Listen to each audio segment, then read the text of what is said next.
अपनी पार्टी का बताता हूं, जिन लोगों को आप हीरो मानते हैं, जिनको समझते हैं बड़े, इनकी टांगें कांपती हैं। अली जफर की स्पीचेस निकाले ना, ये शिबली फराज था जो बोलता था, शिबली फराज बोलता था अपोजिशन लीडर। अभी तो हुकूमत की तो मौजें हैं। अली जफर जैसा बंदा उनको अपोजिशन में मिले, न हमें हाउस में फ्लोर मिलता है, न कोई चीजें होती हैं, न आप बोल सकते हैं। अली जफर आता नहीं। आपने देखा है पीटीआई कर?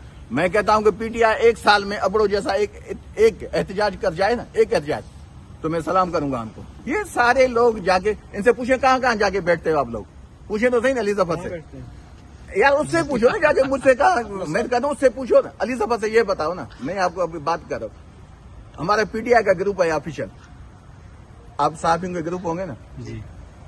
मुझे आप बताएं, आप 6 दोस्त साथ हैं, आप 6 का ग्रुप है, 6 का मैसेज किसी और को जाए, कौन भेजेगा? आप 6 में से भेजेगा या कोई सातवां भेजेगा? 6 में से। पूछे ना अली जफर से, जब तुम मीटिंग करते हो अपने पास सेनेटर्स की, तो तुम्हारे ग्रुप के मैसेज कहां जाते हैं? पहले किसको भेजते हो? तमाशा कर। अली जफर जैसा बंदा पार्टी को मिला, पार्टी इंशाल्लाह जलील खुआरी होगी, आप बेफिक्र। वो ये नहीं चाहता। अभी आपको पता है कि राजा जो हमारे नासिर अब्बास हैं, ये क्यों नहीं अपोजिशन लीडर हैं? अली जफर नहीं चाहता। आज अली जफर नॉमिनेट हो जाए, आधे घंटे में अगर चेयरमैन नहीं होगा, नोटिफिकेशन हो जाएगा। ऐसे लोग तो चाहिए, ऐसे लोग चाहिए हुकूमत को।